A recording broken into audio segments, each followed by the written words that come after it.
Welcome back, everyone. Thanks for watching and listening so far. So we're back with Mazdak talking about Wisocracy. So far, we talked about the seeds and the idea, what inspired you, where it all came to mind, what put that seed in your mind. Now we are going off tangent a little bit to talk about Cynefin. What's Cynefin? It sounds so, weird. Well, I don't know how to pronounce it right, but because it's a Welsh word, but it's like Cynefin. Cynefin. Yeah, and Cynefin. it's originated from IBM. Who's the name of the guy who made it? I have no idea. I just I, can't remember. I, You know I that know the better guy. than me. It's Edward Snowden. Yeah, But that's very personally. funny because Edward Snowden is also the name of the whistleblower Ah, that's yeah, from yeah. the US. There are The two famous. Edwards. Yeah. So we are not talking about the Assange and Edward Snowden and all those ones, but the other one, which was working at that time at IBM Yes. with some other colleagues. So basically, Cynefin is a decision-making framework, but in a very high-level one. And it suggested that we have 5 situations, generally speaking, that based on those situations, first of all, we need to be aware of which situation we are at, and based on that situation, there are a couple of practices or behaviors that we need to do in order to actually get the most of it. And very quickly, we have simple situation or obvious situation, complicated situation, complex situation, chaotic, and disorder. So it's simple, complicated, complex, chaotic, disorder. Disorder, yeah. And very quickly, if I want to Go for explain it. it, right? Definitely. So you can identify what is the situation or what the situation you are at by just considering the relation between cause and effect. So in a simple situation, the relation with cause and effect is actually obvious, and it's became a kind of a common sense from the society or the group of people that you are working with. So it's so obvious that you don't need to analyze the relation between cause and effect. In that situation, you just need to take an action. It's Right? clear. It's clear. You know what, Yeah. what needs to be done. That is why it's called even obvious, right? Yes. So for What's that situation, we have best practices. Then we have complicated situation. In a complicated situation, the relation between cause and effect does exist, but you need to do some analysis in order to determine the relation between those cause and effect. And for that situation, we have, some good practices, not best practices, good practices, because situation. Exactly.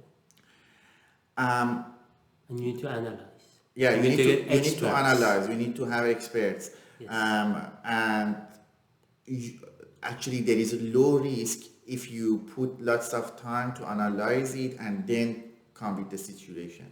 And that is actually the situation that one of all of those waterfall methods and frameworks actually perfectly make sense, or some of the projects which are in nature waterfall, like for example building a property or house.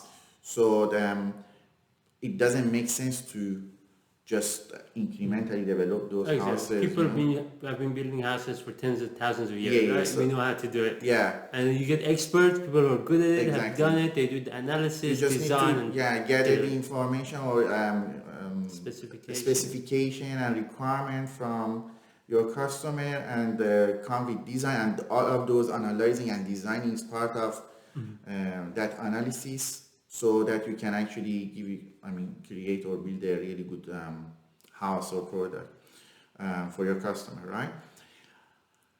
Now, the complex situation is the relation between cause and effect still exists, but you never ever going to determine those relations by analyzing.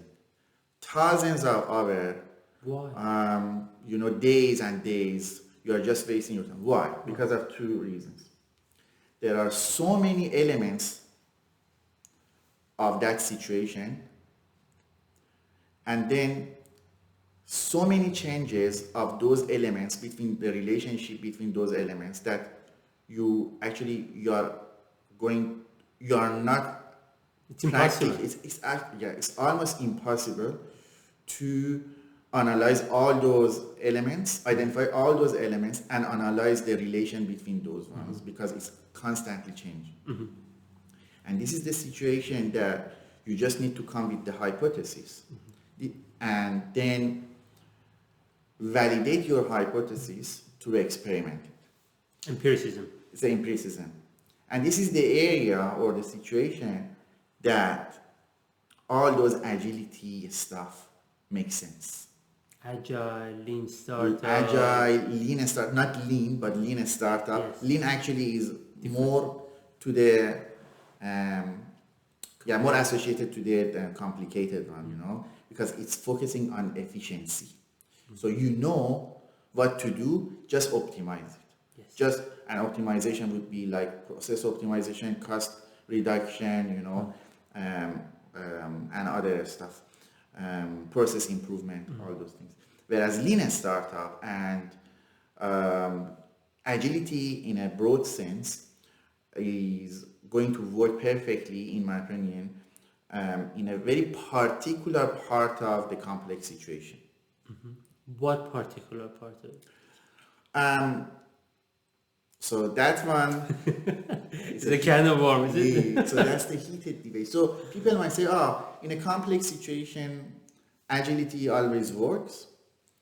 My argument is, yes, in many cases works, but in some cases doesn't. That is why Wisocracy is going to address those parts that the agility is not going to work in the some part of complex situation and the chaotic situation. And that would be a kind of differentiation. Okay, so we'll come to that soon. Yes. Yeah. Great, good to know. Now tell us a bit more about chaotic situation and the fifth one, disorder. Yeah, so the chaotic, for the complex situation, I just need to wrap it up. We have emerging practices, as I mentioned. We don't have best practices nor good practices, emerging practices. And that is where those people who have learned some agile practices and do not consider what the situation is, and they're trying to implement or install agile frameworks or practices, is not going to work because it's situational. Right? Good point. Yeah. You can't really do it until you move it to exactly. You need to make hypotheses, and you need to validate your experiment, right? I can really identify with that personally, because that's what we call act and learn, right? Yes. So you just do something and learn from it, right? Yeah. No time to debate and talk about stuff. Just test it out. Yeah. Go for it. And that is the area that we are saying, okay, don't have a fear of failure because it's an experiment, or do not procrastinate it, or progress over perfection, because perfection comes to the complicated situation. We need to perfectly design, perfectly analyze, and all those things, right?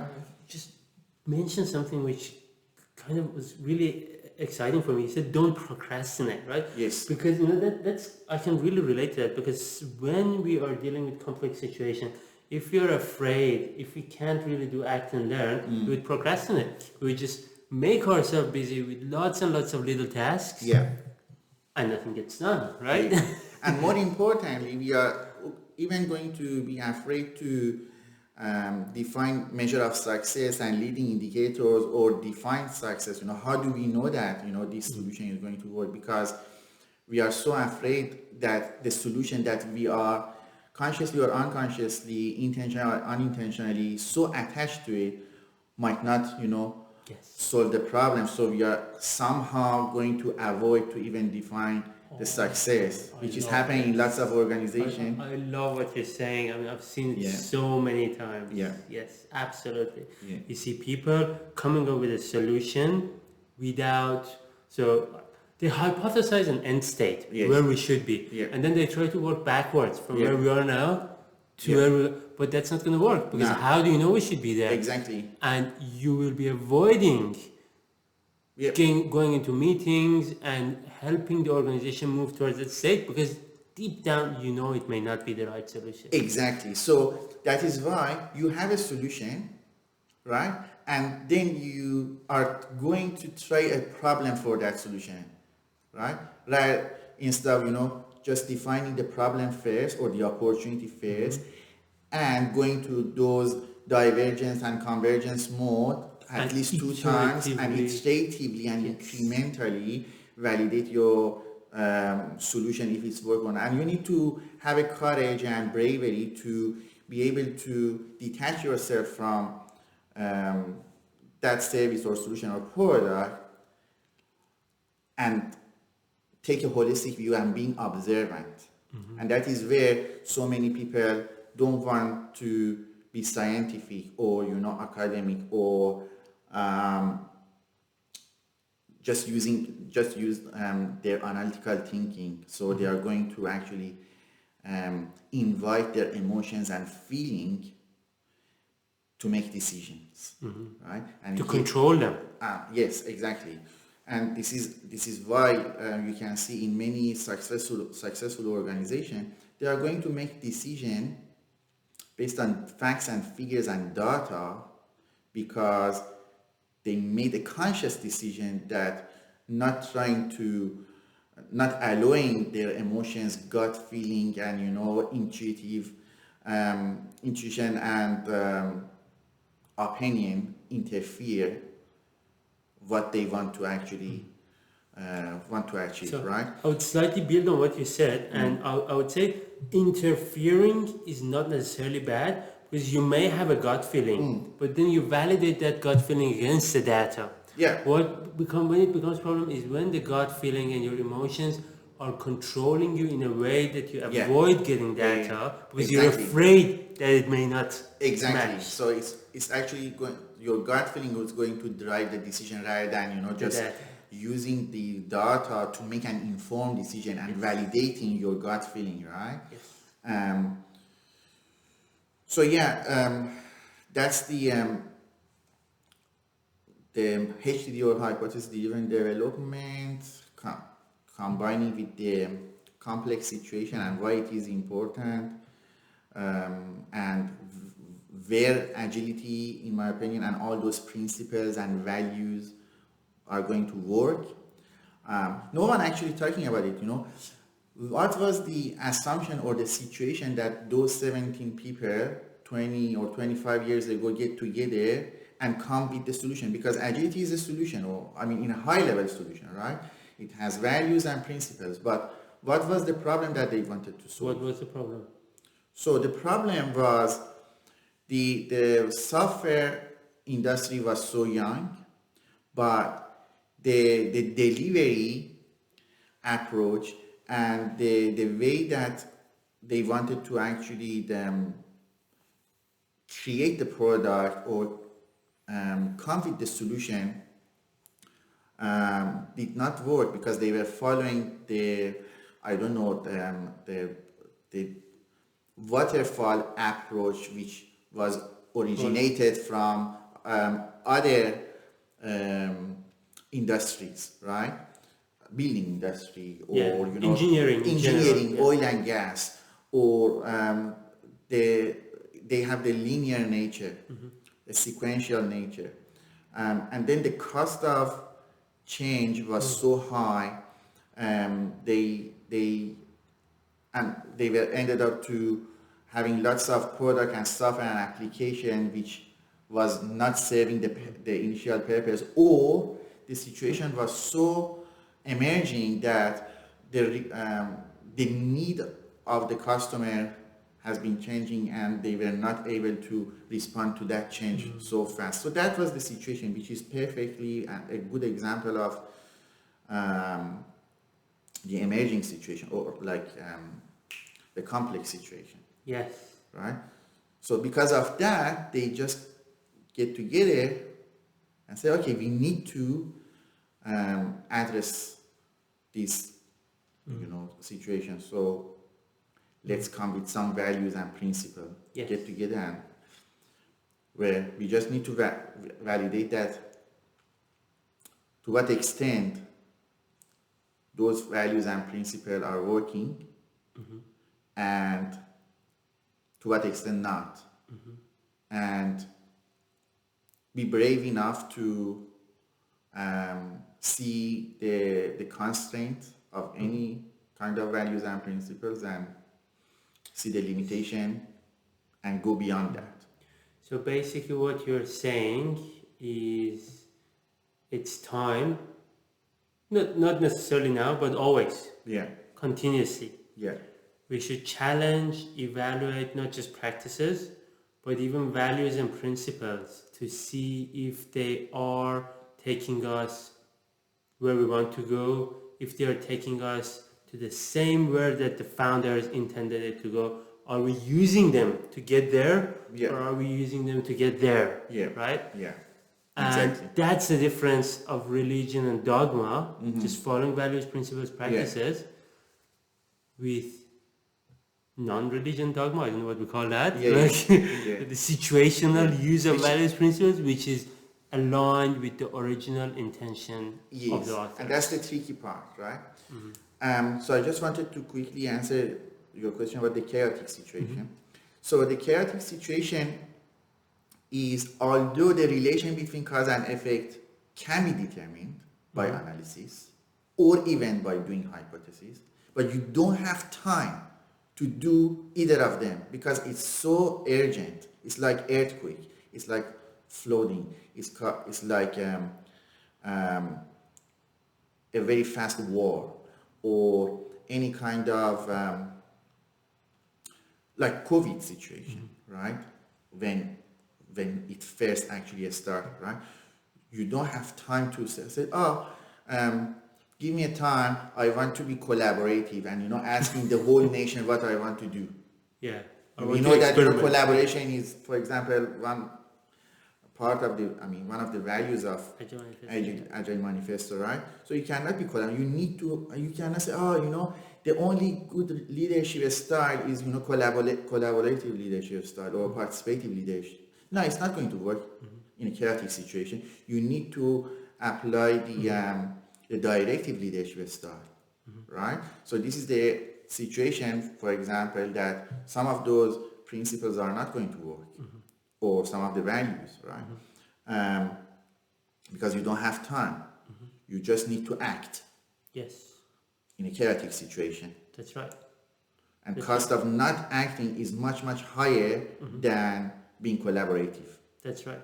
That's right. And that's the difference. So you make trade-off decisions Yes. in any situation that Yep. you are, right? That is why I'm saying, there is a spectrum of agility, right? Which is linked to those MLAM, We should talk about that too after the break. Let's finish up. Yeah. Let's finish up Cynefin and then we take a break and talk So about that. the disorder, which is another situation, is the situation that you don't know what situation you are in. Okay, is that disorder, or is disorder when there is no relationship between cause and effect? I actually don't know which one is correct. Both of them. Okay. Either there isn't any relationship between cause and effect, or if there is, but you even don't know what you don't know what you don't know. Okay. Okay. So you're in unknown. It's unknown. What's the third unknown for? So the third unknown is like you don't know, even if you don't know what you don't know, or you know what you don't know, Now my right? mind is blown. Whereas the unknown situation is the complex one. Okay. So you don't know what you don't know is a complex situation. That Okay. is why you make hypotheses to shift your unknown to known unknown, Okay. right? So known unknown is the complicated one. And you analyze Complicated and you because know. that's because you know what you don't know in a complicated situation. So you need to analyze. Yes. And because you don't know what you don't know in a complex situation, you need to come with the hypothesis and then add your findings and learning to your knowledge so that you can actually shift it from unknown to unknown to the known. Disorder is basically being clueless. Exactly. It's like a deer in the headlights. Yeah, it's like a black hole. Black hole. Okay. Yeah. And that is why they So put it's it like- in the center. It's like you suddenly get a 5-year-old kid and tell him you become the CEO of IBM. Yeah. No clue. That would be disorder. Okay, Yeah. got it. Yeah. Got it. Yeah. Great, thanks, Mazdak. So No let's worries. let's have a quick break and then we come back and talk about the spectrum. Yep. Spectrum. Thank you. Thank you.